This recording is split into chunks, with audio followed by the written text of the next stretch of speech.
Hello, and welcome to the Surviving Danger Close podcast. SDC's mission is to help begin the conversation of healing and begin normalizing the effects of trauma. SDC will bring insight to the family and friends of those affected by trauma. Join us as we discuss Surviving Danger Close. This is episode 0, the introductions to your host and to the mission of SDC. We also explain the reason behind our name. You can join the discussion on our Facebook page or check out our YouTube channel of the same name. Before we start the show, we want to give a thank you to Warriors Hope for sponsoring this podcast.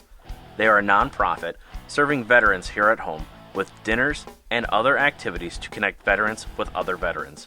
Check out their Facebook page or online at warriors-hope.org. Thank you for listening.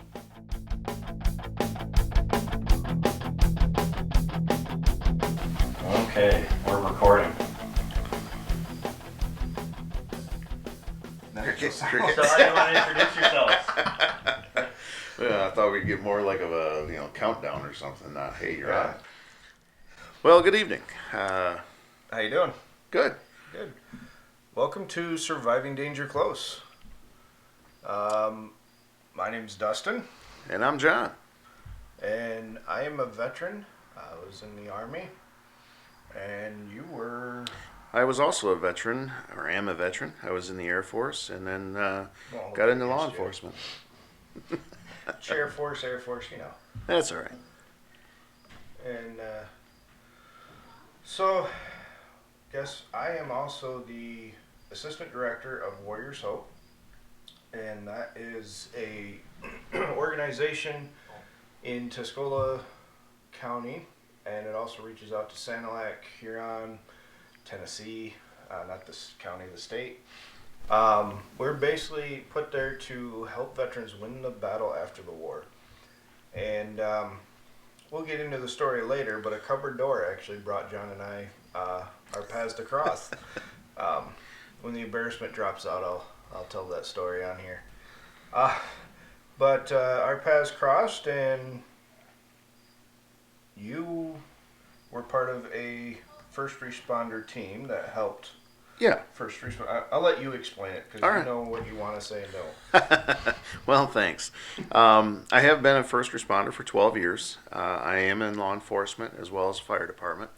And it became quite clear through my own experience of a critical incident that there was nothing to assist first responders with a critical incident or how to process the stressors of going or living through a critical incident. And when you say critical incident, what are you meaning by that? It can be anything that affects you negatively, whether it be a moral or a mental health injury. All right. Oh, and that voice you just heard, that's our producer. He just got that title. Do you want to introduce yourself? Yeah, I'll do a quick introduction. Hey, I am Jerrod Narcon. I'll be just producing, getting it out there, and asking all of your civilian type questions. Because unlike these two, I did not serve, and I am not a first responder of any kind. So I'll be your guide through this for any civilian. And that totally makes him more than qualified for this position. Absolutely. We're going to throw out stuff that veterans and first responders be like, yeah, I know exactly what they're talking about. And those that are not in this line of work or somebody in the family, they'll be like, what the heck? Right. With the mental health and the moral injuries, a lot of times we get into, whether it be in the military or in first responders, is we want to help people. And when we get to a point where in our careers where we realize sometimes we can't help everyone or save everyone, or there's a direct case that you may be investigating or a medical call that you go to, and it really shakes you to the core or to your actual being, because you have a set of morals for this world, and the first time that you see a child become victimized, that shakes you. So it was really important for me to reach out to my first responder friends and family across the county and explain that we don't have to just get over things anymore. The job it can be depressing. There are situations, budgets, the environment in this country over law enforcement in general, and as well as the stressors of the just everyday job. I took it upon myself in my last endeavor to try and include the wives and the children in that, because ultimately when we get done with a call, whether it be traumatic or we see our children in that car maybe, we have to go home and be a normal husband and be a normal father. And, it's troubling. I remember getting the phone call from my daughter, my oldest daughter. She's 20, going to be turning 21. And she was involved in a car accident. I know. I'm going to have to take a week off just to get my liver ready. She wants to do a wine tour. I don't know about this. Good luck. I prefer a beer crawl. But anyway, I'd gotten a phone call from a friend, and she had called me actually and said she was involved in an accident. And it's a parent's worst nightmare. Absolutely. And I may have exceeded the speed limit in my personal vehicle. And I got on scene, and it was crazy because I turned into cop mode, and the accident was being taken care of, and there's my baby girl, and you're trying to calm her down and everything, and it was just kind of crazy to me. And her leg was shattered and had to have it put back together and things like that. But yeah, it's just life goes on, and unfortunately. We're in situations where it'll go on without us if we're not careful. I like how you said you went into cop mode. Being a veteran, you were in for 12, 13 years veteran? I retired at 15 years. Oh, at 15 years. I was in for 1 deployment. I was supposed to take my second deployment, but medical discharge was my exit. So I didn't have a choice in the matter. It was all of a sudden, you can't do this? Well, see ya. I'm like, well, what do you mean? Kick me out when I get back. Right. Let me go with my boys. Let me go with my guys that I've helped train. Let me go over there with, essentially your family. Right. Absolutely. And then you're out. And, even now, you said cop mode. You got, for you've got first responder mode. You got veteran mode, dad mode, civilian mode. Yeah, we have all these different modes that we go into. I have veteran mode. I'm also working in foster care. I'm also a therapist. I'm also a dad. So we have these different modes we get into, and it's we don't want those to touch. No. It's like guys' brains. We got stuff in a box. We got candy dish here. If it's not in our hand or in our mouth, it stays in that dish. Right. We don't want it to spill over, and sometimes when that starts spilling over in each other's box, we get upset. See, guys are OCD in our own minds. Right. And the surviving danger close, for military, for those that are veterans that are listening, we know what that is. And for the civilian world, we'll explain this for Jerrod's benefit. Danger close means I'm dropping ordinances really close to where our guys are at. We're identifying ourselves by terrain, buildings, smoke.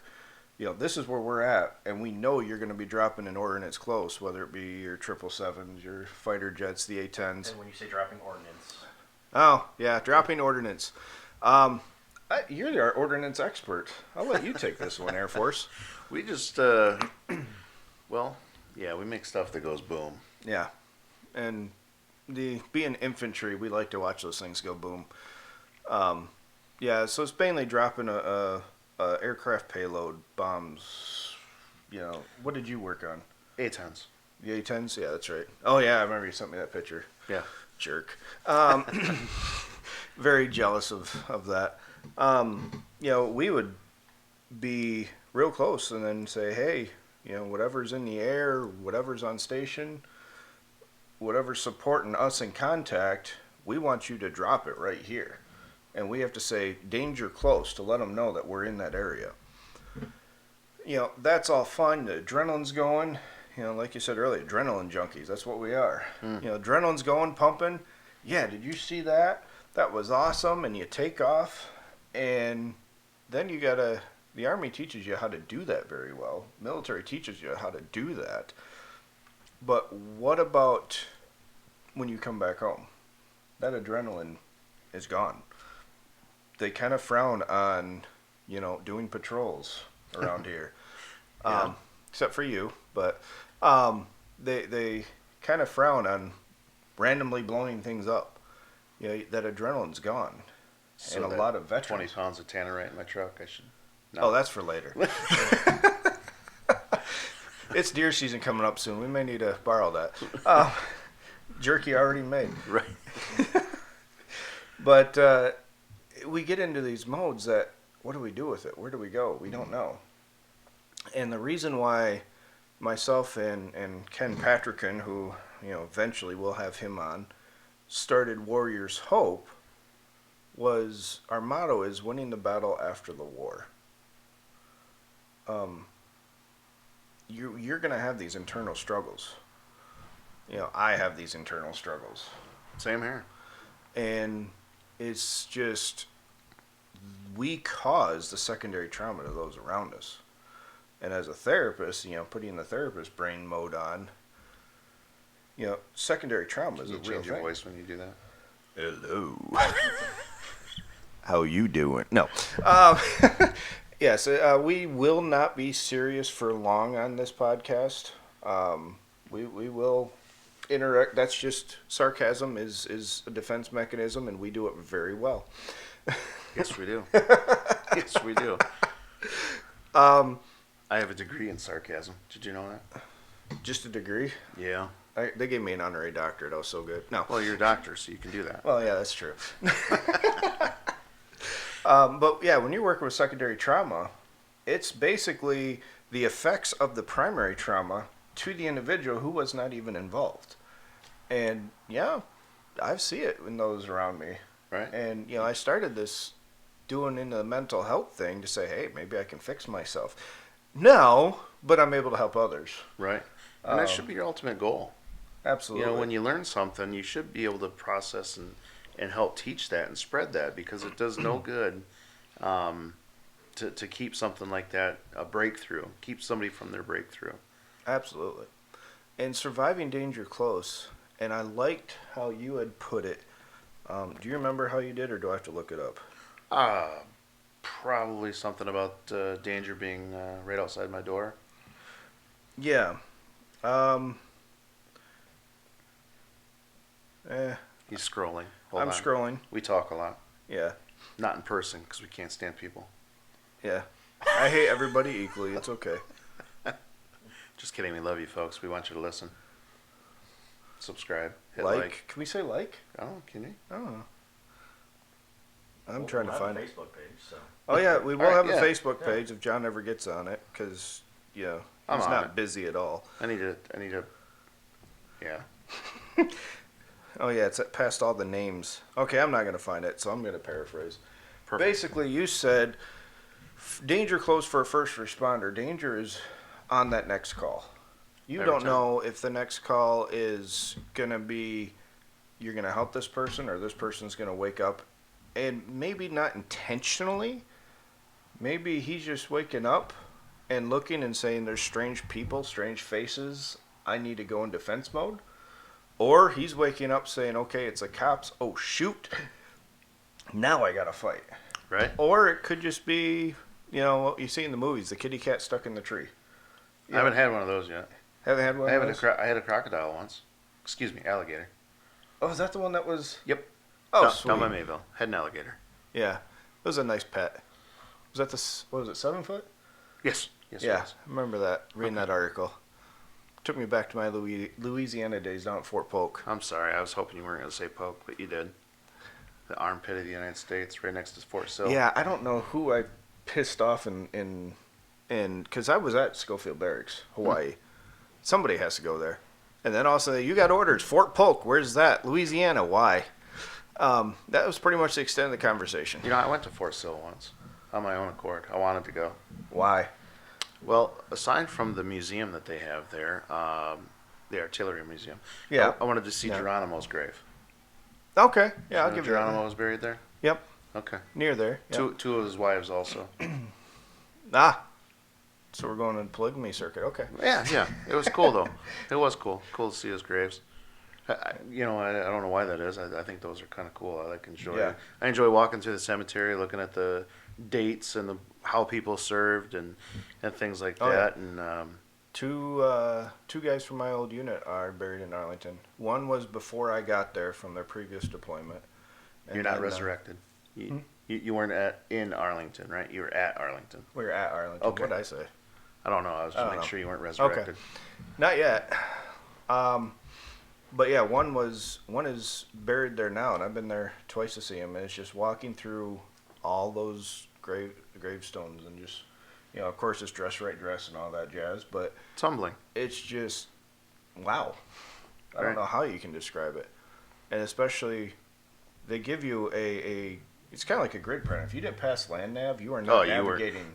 There was no lieutenant that was ever going to find a grave. He needed about 4 PowerPoints and 3 NCOs just to get him into the gate. Yeah, but if you're not good at land nav, you're not going to find your way around there. No. No, not at all. But they gave us, we entered in his name, and we went to his gravesite, and it was just when you get in there and you start seeing, we see them as brothers. Mm-hmm. But on there I saw son, father. I'm not a very emotional guy, and I absolutely That place will do it lost to you. That place will. And on top of that, there was 3 honor funerals. Oh, Have you wow. ever seen the honor funerals I over have. there? I have.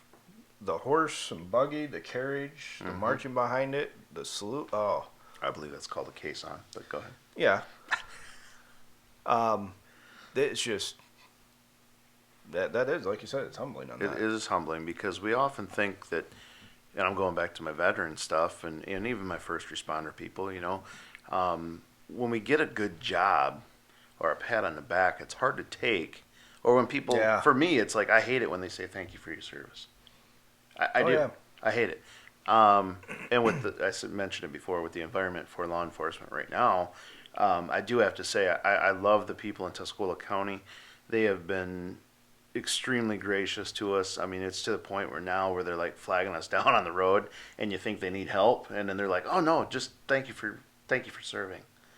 Oh, you know what? Thank you for your support because it really means a lot right now. But a lot of times we don't want to hear thank you for your service, whether it be a veteran or a first responder, because we don't think what we do is important. Maybe this is just my thoughts. I don't feel like I have done anything great because I haven't given anything. I'm not like local native Travis Mills and lost all 4 of my limbs. Yep. I haven't sacrificed what I feel is enough. Although I look back and I've sacrificed my 3 children, my first wife, myself. Like there are parts of me that are gone that I'll never get back because of my service. What if they came up and said, "Thank you for your survival"? Man, that'd be amazing. Because that's really what surviving danger close is all about. Because we did survive. We did. I mean, And there for a while, it was an everyday battle, man. yeah. I mean, did you ever go overseas? Yes. So, every time we went outside that wire, it didn't matter if we were going for, hey, we're just going to go stage up here. You remember when President Bush went over to Iraq, he got that sando thrown at him? Uh-huh. Yeah, QRF, my unit. Oh, nice. Yeah, that was fun.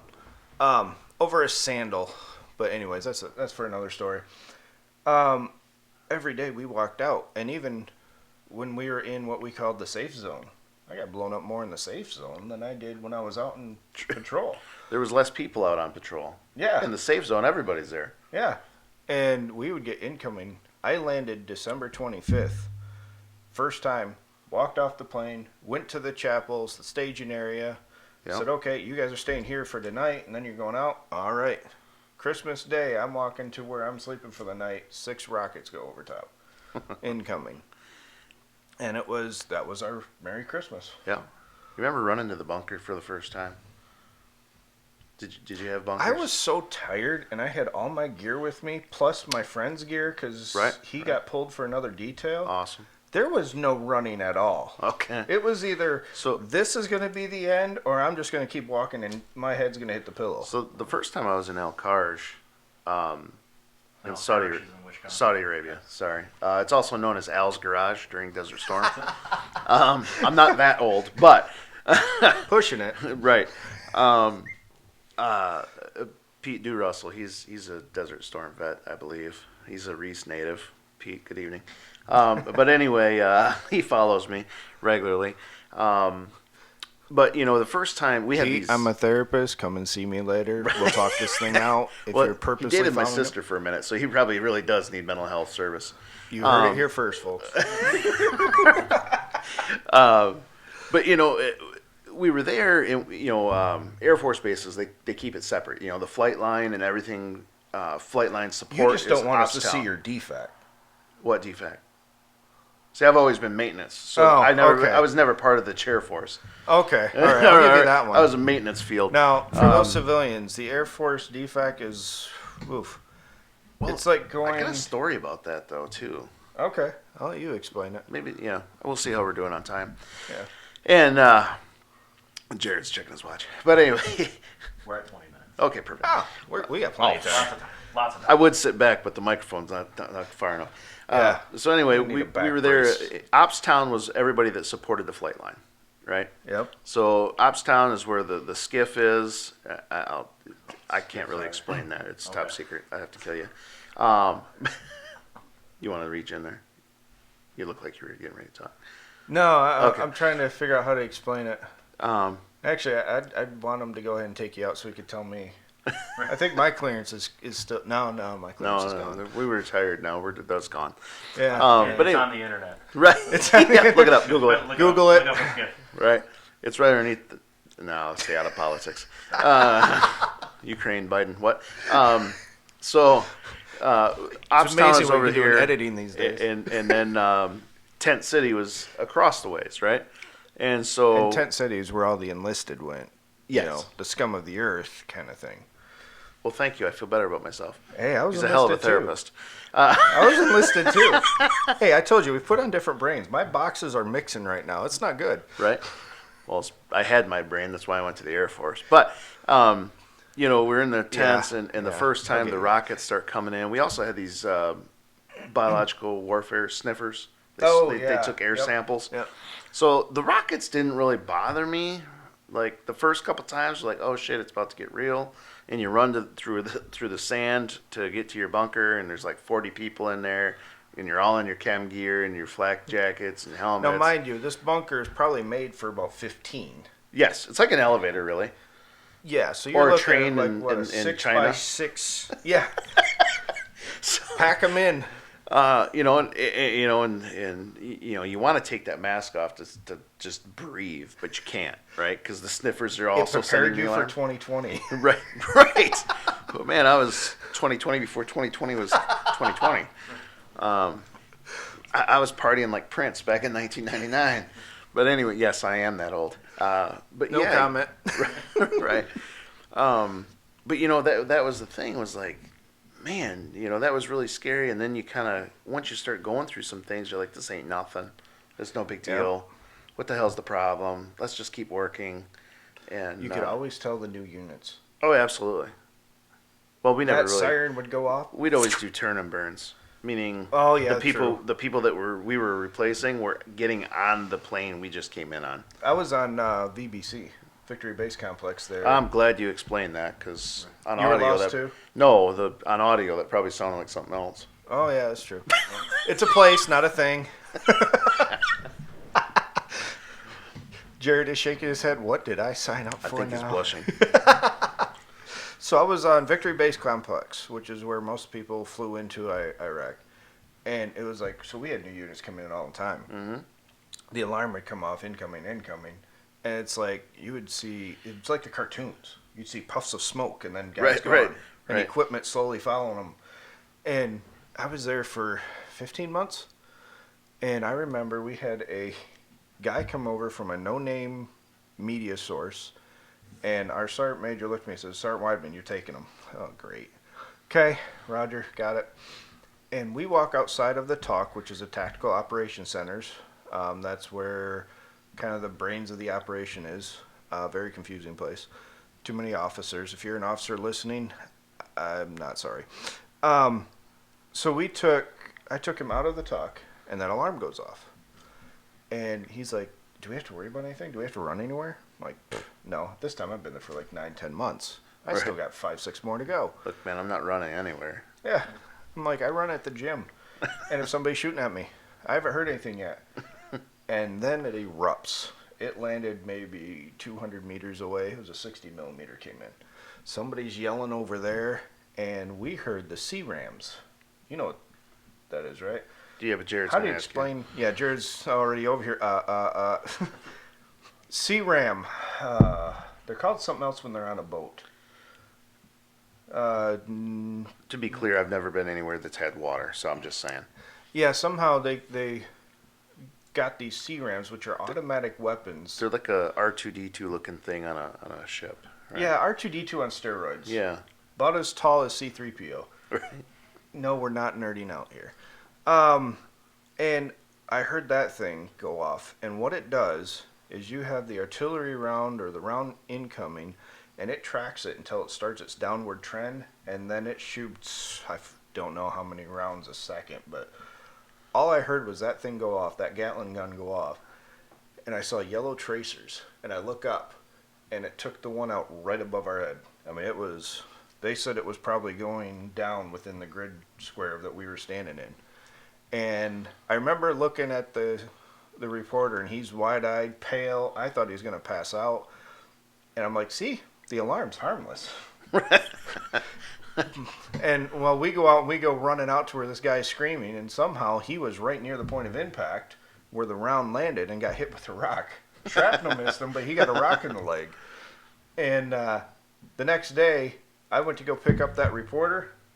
The guy that was in charge of the area he was staying in says, "Oh, he left on the next flight after you dropped him off." And you look at that, looking back on it, yeah, I can see where that guy, okay, yeah, I should have been a little bit more, but at that time, yeah, you didn't know. No. It was the ones you didn't hear you worried about. If you heard it, we're good. Right. But talking about that reporter just kind of taking off, it reminds me, like, when you have experienced some things, you forget what it's like to be new. Yeah. You forget what it's like to be naive or not experience the thrills yet. It takes me back to this one time that I admit I screwed up. So I had this trainee. You heard it first here. Right. Yeah. I should write a book about those, but anyway. So this trainee. How many series do you think it'd be? Yeah. Like, do you remember encyclopedias? Yeah, my wife claims she read every one of them, and Okay. I believe her. Well, I'm that old too. So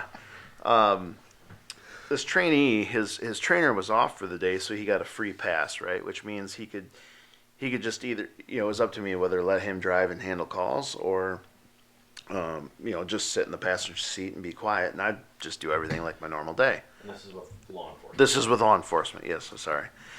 So I said, you know what? I'm going to go ahead and let you drive because today's a free day for you. So I handle all the complaints, and if you screw up, it's no harm, no foul, right? Because when we're going through training, we have a basically like a daily report where we're graded on how we handle different calls, initiative, stuff like that. So if this was the day to screw up, it was that day. It was that day for sure, All right. for everybody, right? So I remember it was starting to snow, and no cop likes to see the snow come or icy roads because we can't drive fast anymore, Yeah. right? You got to slow down because you're going You to got lose to control your adrenaline. it. Sure, which is tough. So it was a medical call. Anybody that knows me, especially my MMR people, that's a local ambulance service in this area, I try and make it to every call that they might need help on. CPRs, full arrests, I'm there, right? Cupboard doors. Yep, cupboard doors.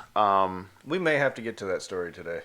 Okay. I think we've referenced it enough. We may have to Probably, get to it. maybe intrigue, yeah. Yeah. So this elderly man had gotten home from the doctors, ironically, and he went into full arrest in his garage.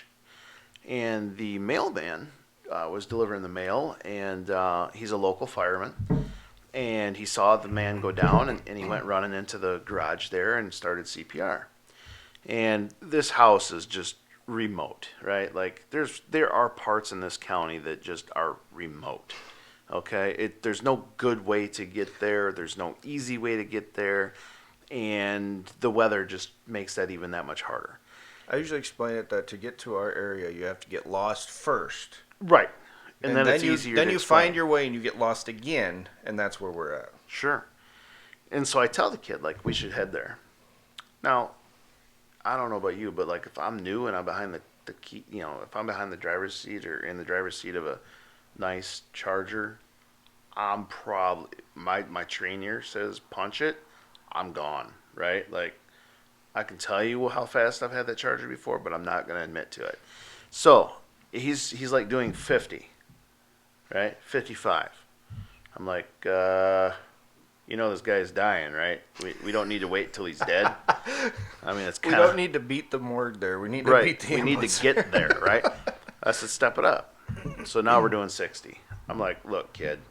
And it's still snowing, right? Yeah, it's still snowing. I'm Okay. like, you know, trust your ability. If this is as fast as you can go, that's fine. However, freaking move. So he finally gets going. 62? Maybe faster than that. And we and get a half. there. Well, he's a Marine, too. I forgot. The poor kid. He's a You Marine. should have led with that story. Now it makes sense. Right. I'm sorry. God, it hit me. You'll find through this program that I have memory loss, but it's my brain damage. That came issued, too. I don't know. Uncle Sam gave me that. Oh, yeah. That was my medical retirement. But anyway, we get there, and I'm like, all right, kid, go ahead and start CPR. I'll start collecting the information. Because at this point, we took too long. I know this guy's not going to make it, right? It's just been too long. I never realized this dude's never done CPR before. On a living, partially living On a body? human. On a human? Yeah. What about a dummy? Yeah. You know, he'd been, well, I mean, he was a Marine, so it could have been a human and a dummy. But, Yeah. you know, Yeah. he's been trained in CPR. He's been trained in first aid, you know. Our first episode, we're going to be banned by every Marine unit now. Right. That's okay. It's okay. They'll be cracking jokes about the Army and the Air Force, and then we'll just pull out the Big Brother Navy card, and they'll go crying back to paint their Navy. rocks Yeah. red and gold. But anyway, Jared's probably regretting signing up on this. Right. Because his name's on it, too. this will not be on his resume. Oh, we Aren't gotta you laugh a part at of him. that? No, that wasn't me. It's another guy. But you know, Spelled different. it never hit me that this dude had never done CPR before. Like, That's part of your job. right, But but you have to be trained on it, though. and he was, you know, I mean, even in the Marine Corps, he was, you know. But again, it's one of those things that you take, probably even in your factory where you work, you've done CPR training, Yeah. but you never think you'll really use it, right? Like, Hope not to. right. So I didn't even have a clue that this kid just watched this man die underneath his hands. Right? Oh, and no. and I'm like, dude, you all right? Like, it's cool. He was old. You know what I mean? Like, it's for the better. Like, For those civilians out there that are probably thinking that we're here comes the disclaimer. demented, morbid, well, we are, but, you know, it's because of what we've gone through. We tend to put a value on life. Is that saying that right, you think? Yeah. Oh yeah. Yeah. And when we see as much death that I know I've seen, and I'm sure you've seen, at least from talking the last few People months. say I'm the angel of death because it kind of follows me. Well, this is the last podcast. First and last. First and last. You know, we can make jokes about that because, you know, well, we've seen worse. Oh, We can absolutely. Oh, well, this wasn't bad. And this is you the- should have seen, And this is the dark sense of humor that first responders develop and veterans, yeah. in order just to survive. This is that survival part. This is how we process the danger and the risks that we go through. You know, we came up with that podcast name. I didn't realize our focus would be mainly on that survival part, Yeah. not the danger close. Huh. Crazy. See, we're learning things every day. And so that loops into the name, though. And so how does this new guy, this rookie, survive the danger that was close to him? That's by why he's watching here to this? bring us back. Right. Full circle. Right. You know, and that was the thing I didn't know. Like, it escaped me. It wasn't until like 3-4 days later when the boss pulled me in and like, hey, you realize that was his first time doing CPR, right? Like, so? Like it still didn't hit me like, In your mind, it won't be his last. Right. Your mind is already trained to go, okay, this call's done. It's time for the next one. Time for the next one, and my wife's an RN at a local hospital, and she laughs because she's like, dude, you run code more than I do. Oh, yeah. You have done CPR. Like, I do 3 or 4 sets of CPR, and it's like Monday. You know what I mean? Like, I got 7 more And to he go. started working Tuesday. Right, exactly. And what's nice is I do hear my MMR, my ambulance people thank me because it is tough. It is hard work. Like, we will do our protocols. We do CPR for 45 minutes, right, before we call the doctor, and he says, yay, keep going, nay, go ahead and call it. So for 45 minutes, man, you're pumping on somebody's That's a chest. workout. Yeah. So a lot of people kind of joke at me because I have an external carrier for my ballistic vest, Yep. my bulletproof vest. I take that off. Like, I'll start the first round of CPR, but when it comes time to swap out, that vest comes off, man. Yeah. Whew. Anyway, I got a bad back too. I think that was issued. I think that's standard issue to become a veteran. Okay. Bad back. Well, cops too. Yeah. See, and that's where let's bring this kind of all the way back around to the beginnings of what started essentially your path.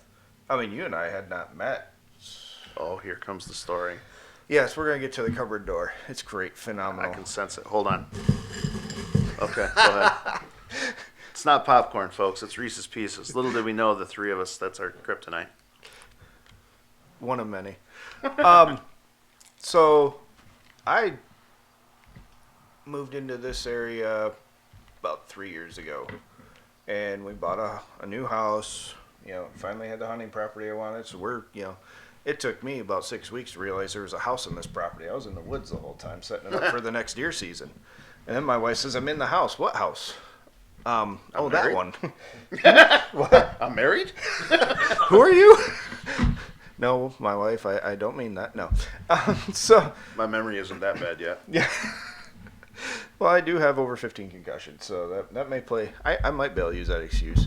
So the more concussions you have, the easier it is to get my concussions. And I've got TBI from deployment, TBI from a serious truck accident.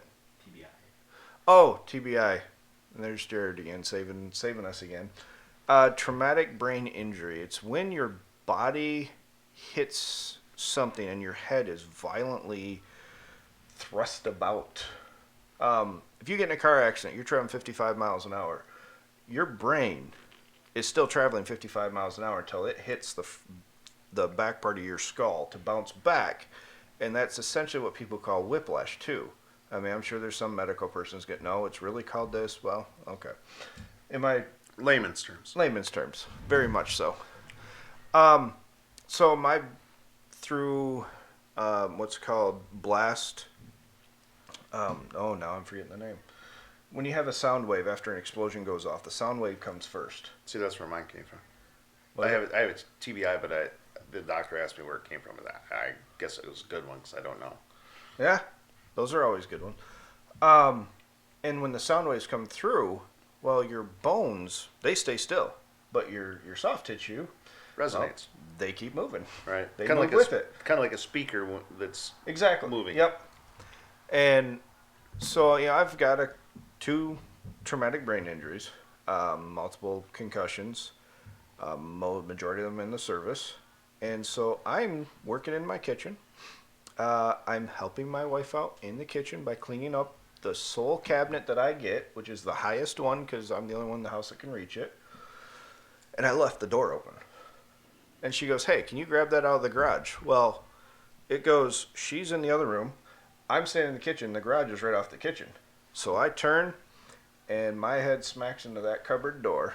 Now, I could go into the whole math and medical part of it, that every time you get a concussion, you're that much more percentage of a chance to get another concussion. Mm-hmm. So, in my head, whiplashed back, and I went to the floor. And then I blacked out. I hit my head on the floor. The the doc said that was the secondary impact of it. So I'm out, and I start coming to, and this is all my wife said. She called 911, and I'll let John take over from there. Because I like I said, I'm out for this part. You probably have to bring your wife in sometime to, Right.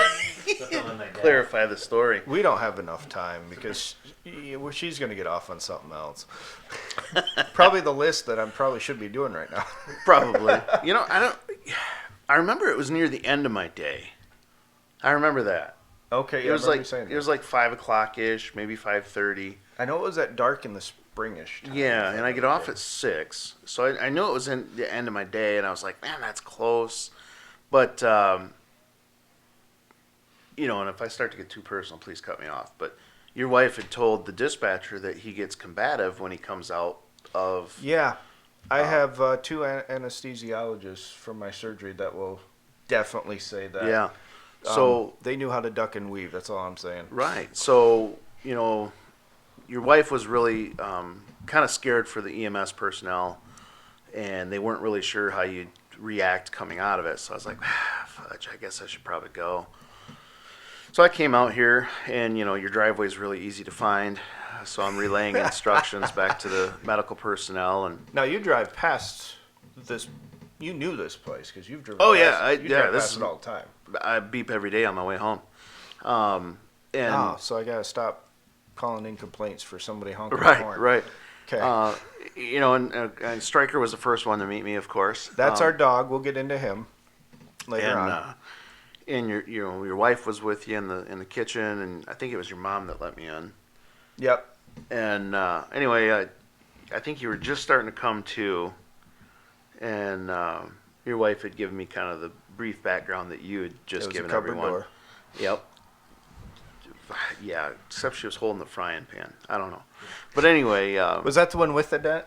Yeah. And I just remembered that she said you were a veteran. She said that you're combative when you come out of it. She kind of just gave me the brief rundown. So I remember, this is where it gets kind of weird, and I can't even say what I want to say because it'd probably be offensive to somebody. But I remember holding your hand. All right, fine, I said it. I was holding your hand. All right, and I said, "Hey, man, it's cool." Which probably kept that hand from striking out too. Right, yeah, there was a motive behind it. Yeah. It wasn't because you're tall, dark, and handsome, that's for sure. Well, I am tall. The dark and handsome part we'll work on. Well, I'm the dark part of this Well, team. that's true. Yeah. So I just remember holding your hand and telling you it'd be cool. It'll be all right. We're here to help you. I remember telling you that I was a veteran too. And it's probably one of the few times that I addressed myself as Sergeant Ramirez instead of Deputy Ramirez. And that was probably good too because, being an NCO when I was NCO, all right, Jerrod, non-commissioned officer. The non-commissioned officer are what we call the enlisted, the E1s, the privates, private second class, first class, specialist, and on up to command sergeant major, and then sergeant major of the Army. And then you got the officers. Somewhere in there you got this ozone black hole of warrant officers.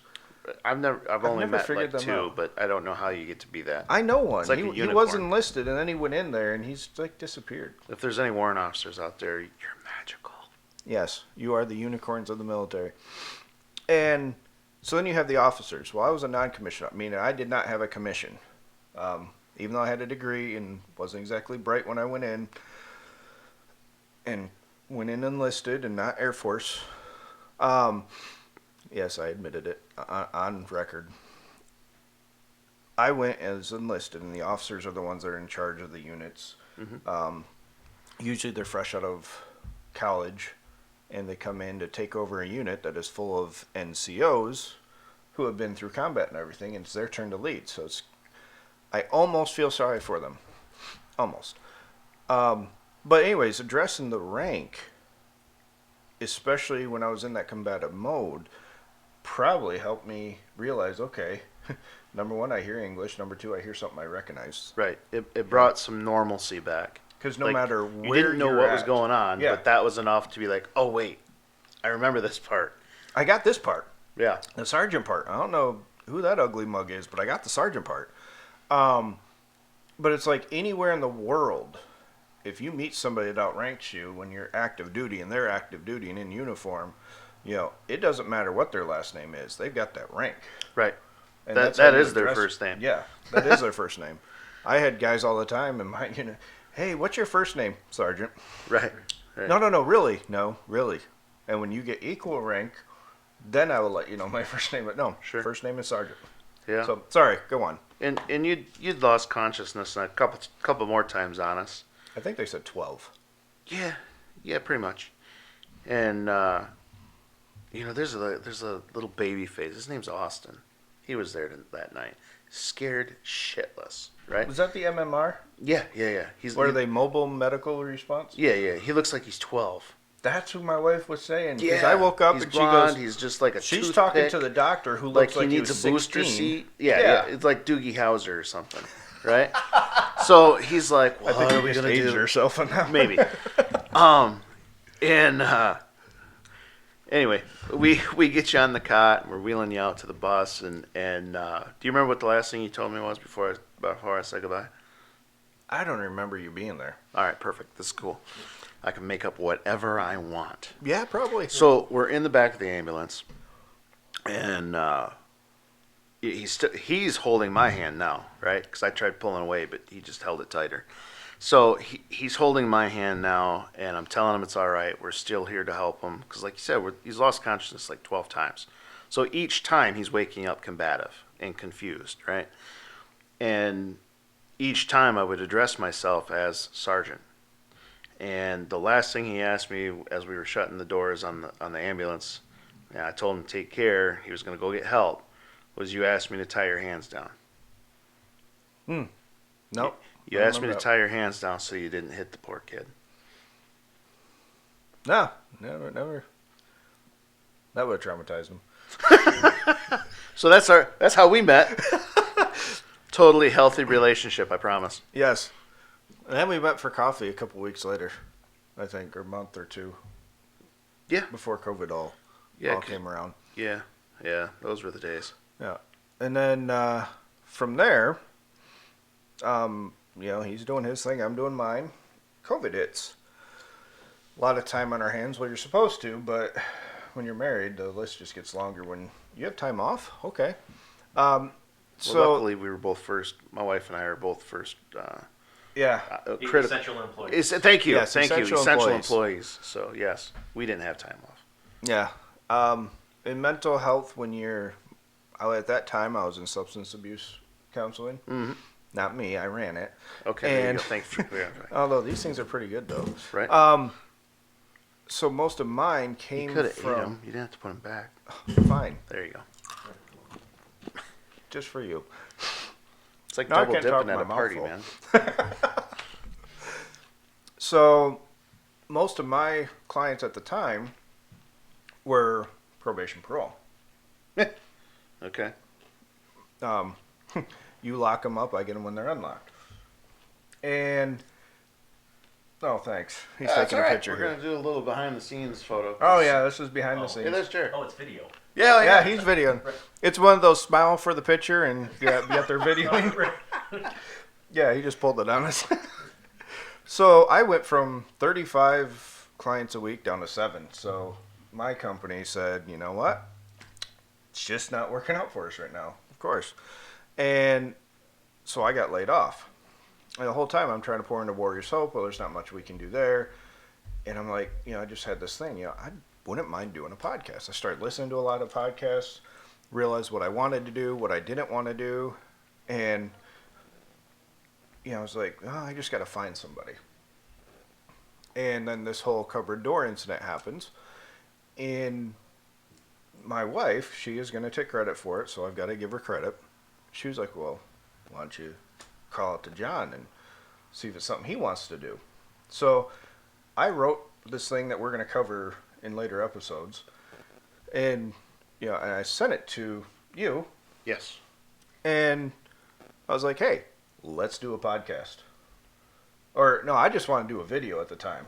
Right. I was just like, hey, let's do this three series video and go from there and see what happens. But what I didn't know, and I'll let you take over from here, is what had you been thinking? Sorry, I was answering something. Typical Air Force. Right. We're on lunch. Right. No, you. I sent you that essay. Yeah. Which will be a novel and multi-series, I think. But I sent you that, and I was like, hey, what do you think of this? Yeah. And I said, well, it's kind of funny because I've been wanting to do a podcast, but I wasn't sure of the timing. And I remember getting that text back. I think it was a couple. I think you may have been working. I got that text back, and I just laid down, and I bolted back up. My wife is like, oh, what's wrong? What's going on?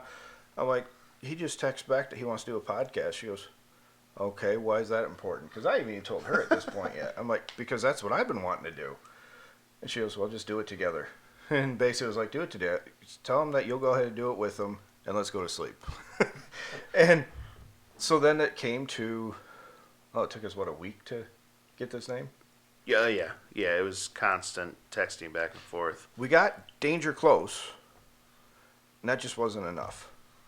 And by constant, he means literal constant.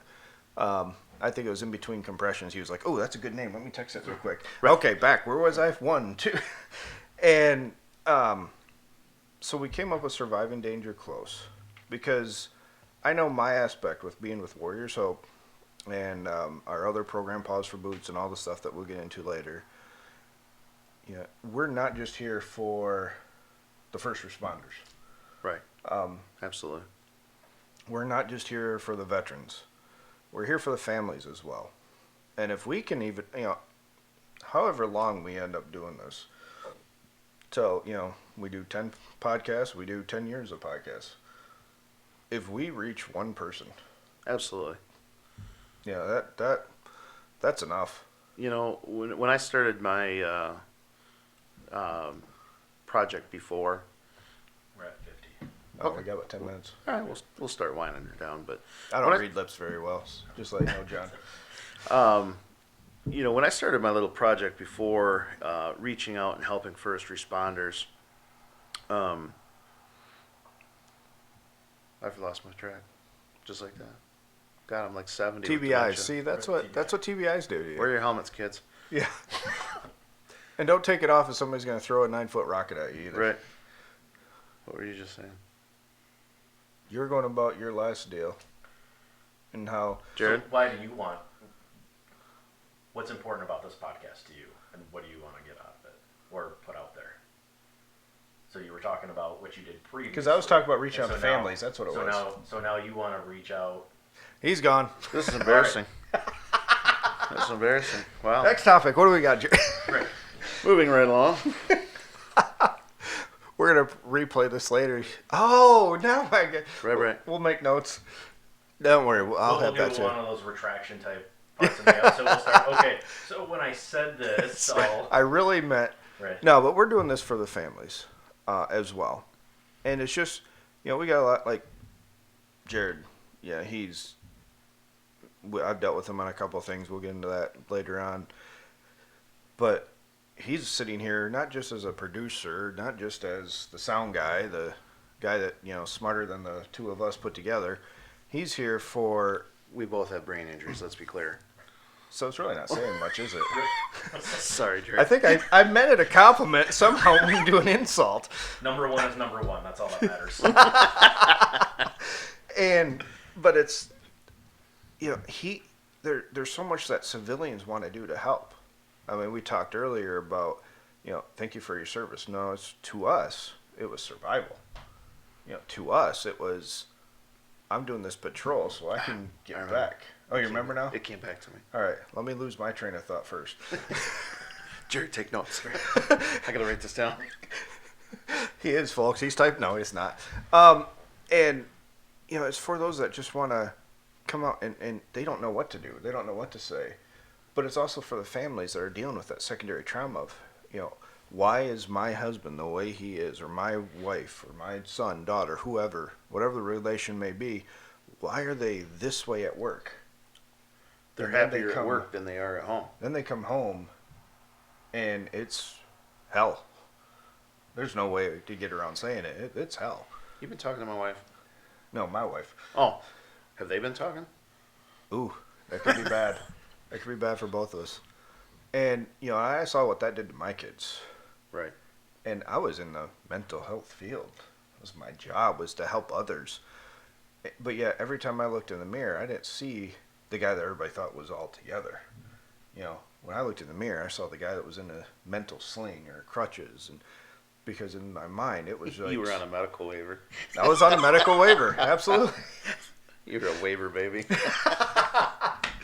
But I saw somebody completely different, and it's like somebody took everything I knew about mental health and had been learning, and it's like a snow globe. Shook it, and nothing's where I put it now. So you had you remember? Or did you forget again? Earlier when you said you'd hope that no matter how long we do this, we just reach one person. Right. And I had that same train of thought in my last project. And, I wasn't really sure. People always give you they like they liked my videos. I used to do Wellness Wednesdays, and, they liked the videos, and they would like the motivational stuff that I would post on my Facebook page, and this and that and the other. But you never really know if you make a difference. Yeah. Right? Like, when I was a little kid, backstory, when I was a little kid, my grandfather always used to tell me that I would be president. In the horse-drawn wagon? Yes. Okay. And he would tell me that I was going to be president, right? Well, this is where I'm going to age myself. All right. This was when Reagan was in office, okay? Do you remember Reagan? I remember Okay. Reagan. Not that much younger than you. And I said, I don't really want to be president. Like at 5 years old, you don't understand what he the got heck it shot. means. Right. Yeah, he was an actor. But anyway, I didn't want to be that. That's his way of making you feel important and feel good. And my grandfather was also a World War II vet, and it just, you want to. How do I want to say it? I guess you want to be something more, right? You want to make a difference, and that's kind of like my whole life purpose. Is I want to make a difference. I didn't know what job that would ever lead me down, right? So, what's that fancy word that people with lots of money get called when they make influence or differences in the world? A donation. Okay, I can't afford that. But anyway, isn't it like a philanthropist or something? Yes. See, see. I googled that once because it's like you hear it and you're like, wow, even that a sounds stop important. clock is right twice a day. Now, for those young kids, that's analog, not digital. Right. Your digital clock stopped, it's done. Right. So I was like, I want to be that, right? Like, I want to have influence. I want to make a difference. How the heck do I do that? This right here, right? Yeah. It's what we learn and we're sharing it. So getting back to reaching out to one person, we talk about a lot about suicides. It's a leading cause of death of first responders. Oh, yeah. It's almost 3 to 1 to the average citizen. And the most powerful thing that I ever got out of my last project was sitting across the table, just like we are with Jerrod. And the first responder told me, he's like, you don't realize it, but when you were going to leave tonight, I was going to kill myself. But because you took time out of your day and drove here, you've talked me out of it. And that was my one. You showed him value. That was my one. So say what you want about my last project. That sucker was a success. Oh, absolutely. Well, we are closing. This is Surviving Danger Close. Just two normal, abnormal, normally guys. Right. We're making trauma normal. And that's really what we're doing.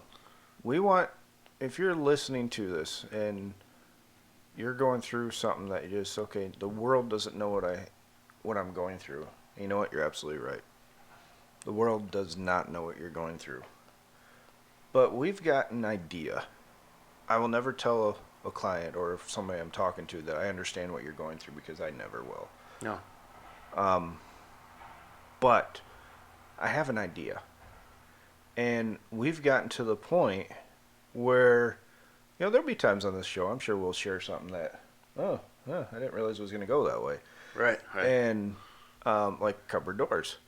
And maybe that's what we should have called it, the Cupboard Door Podcast.